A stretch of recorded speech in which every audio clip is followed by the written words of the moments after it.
Hi everyone, welcome to my channel. I'm Don Peterson, owner of the Swing Factory Golf Studio just north of Atlanta, Georgia. Today I'd like to talk to you a little bit about grip and which grip is right for you.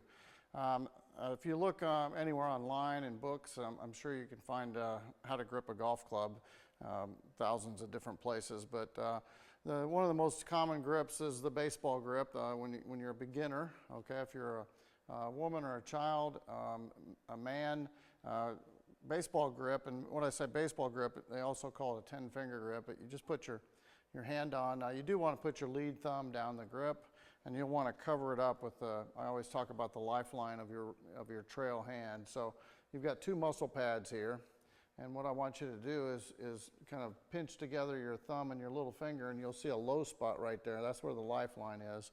What you want to do is put that directly over your lead thumb, all right? And once you get that position, your lead thumb is kind of slightly down the right center. So if you look at the exact top of the grip, and if you line the club face up at the bottom down there, you'll see the bottom edge, the leading edge is the one that you want to put perpendicular to the target. The top edge of the iron,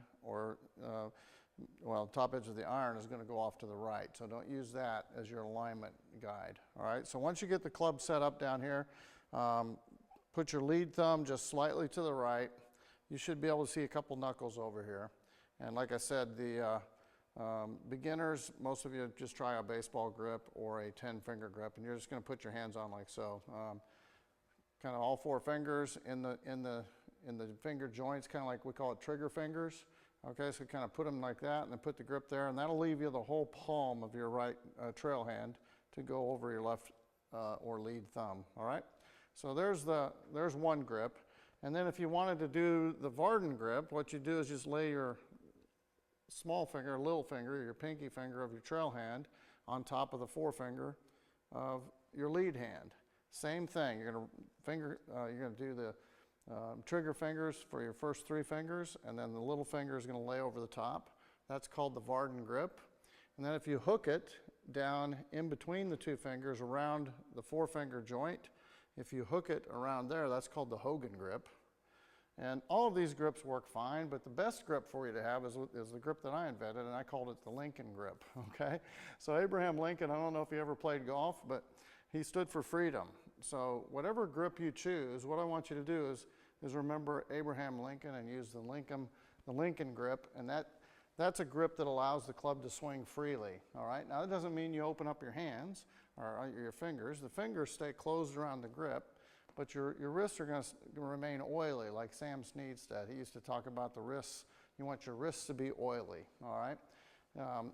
You know, there's a certain feeling of, you know, if you look at a baseball pitcher, and a lot of times they stand in there and they'll let their arm dangle like that. Well, one of the things they're trying to do is get their muscles relaxed so they can get more speed that way, all right? So what I want you to do is get your wrists relaxed so that they can have a lot of speed just from the hinging and the unhinging that's caused by you being free with your grip pressure, okay, or free with your wrists. So again, one of the things I want you to understand is we don't open our fingers, but you can close your fingers around a grip.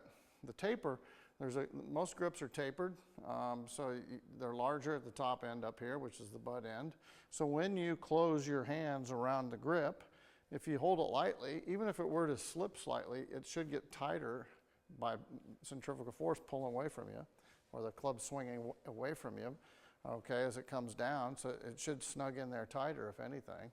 All right, so learn to hang on with the back three fingers of your lead hand. So 1, 2, 3, those back three fingers are the ones that you can kind of hold on to, and you can still have your wrists nice and relaxed.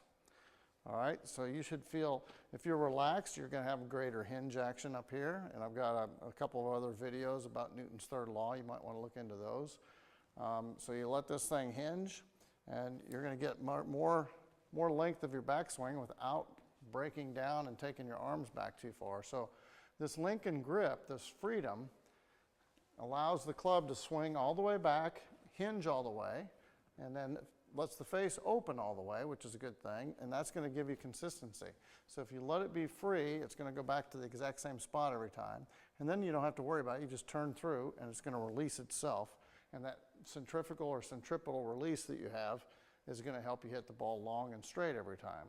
So you know, if you looked at someone like Phil Mickelson's swing, you can see how relaxed he is with his hands and his wrists. One of the best examples was Payne Stewart. Of course, we lost him to a plane crash years ago, but Payne had really relaxed wrists and very free-flowing swing. All right, so I want you to think of the Lincoln grip when you take your grip. You can use baseball 10-finger overlapping, which is the Varden Grip, or the Hogan Grip. And the interlocking grip, I like to teach people, I have them stay away from that. And the reason why is because I like to have all the fingers of the lead hand on the grip, because I think that's better for the release, the natural release of the club head.